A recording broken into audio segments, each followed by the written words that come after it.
Hello, this is Tim Congdon, Chair of the Institute of International Monetary Research at the University of Buckingham. It's February 2025 and a rather turbulent moment for the world economy.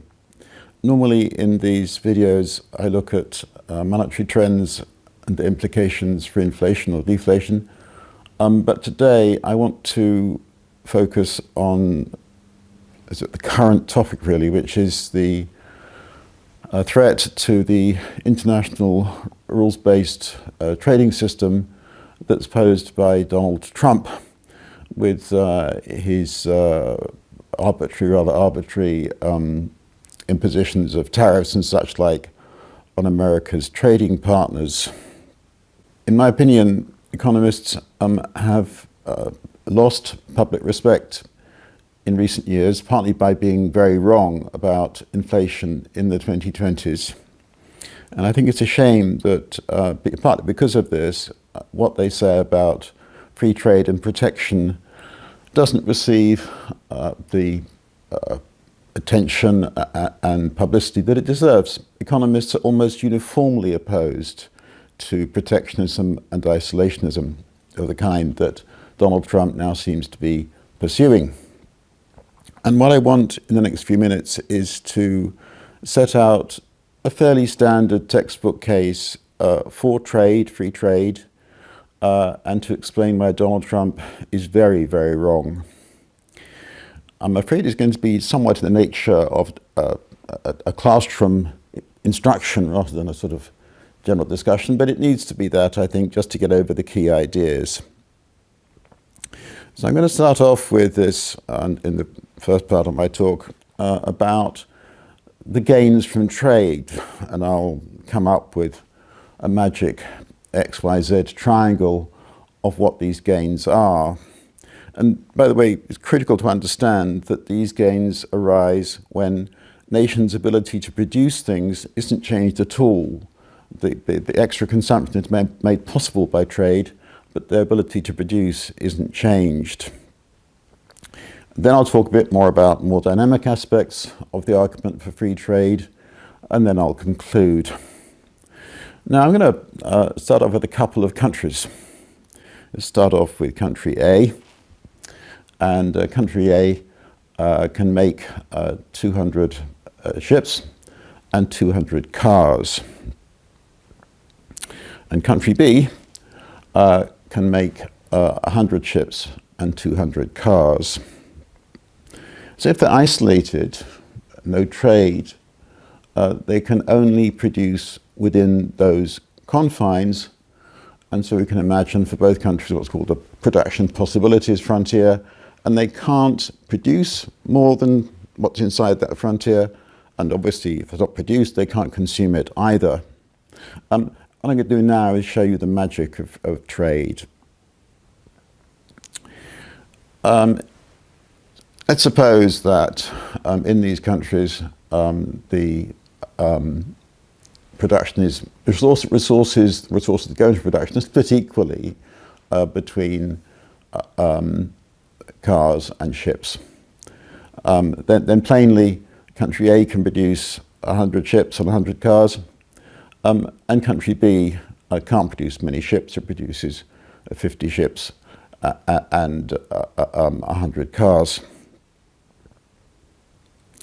Now then, let's put together these two countries in a box. It's a box that was first conceived, by the way, in the late 19th century by a couple of British economists. But let's imagine that it's clear that country B can't produce as many ships as country A, and therefore it concentrates on producing cars. It produces 200 cars, and country A produces 200 ships.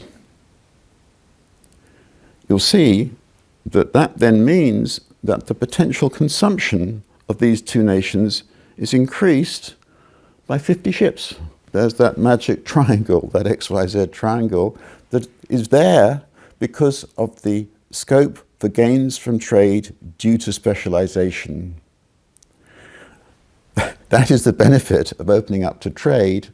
And let me emphasize again, the ability of these two countries to produce ships and cars is unchanged. The extra consumption arises from the specialization. It's like magic. It is made possible by trade. If the world goes back to isolationism, protection, ends trade, then we're all much poorer because we lose those magic triangles. It's as simple as that. There are then wider arguments for free trade. There's an argument, for example, that says, other nations have got better technology embodied in their capital equipment.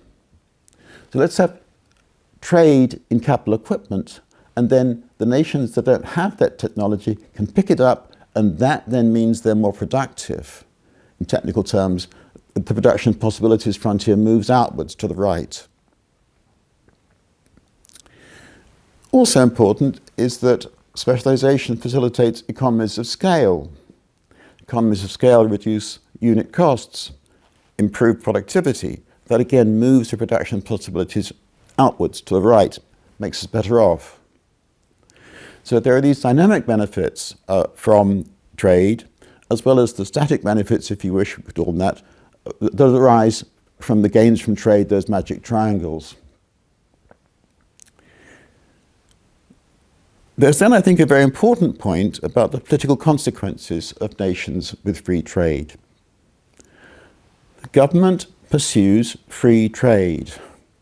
There are no benefits for particular companies or particular sectors or particular industries from the imposition of tariff barriers, and the business community knows that.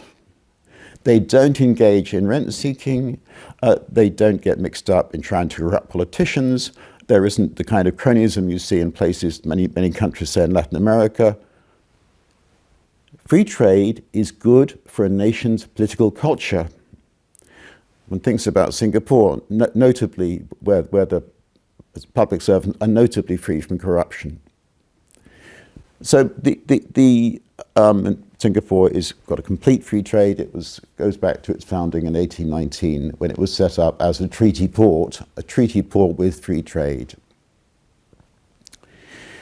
So if one puts all this together, the argument against protectionism, against isolationism, the arguments are just overwhelming. And if one thinks about the modern world, again, it's terribly clear. The biggest unilateral trade liberalization in the last 30 or 40 years was in which country? China. China at the end of Mao's rule was very protectionist.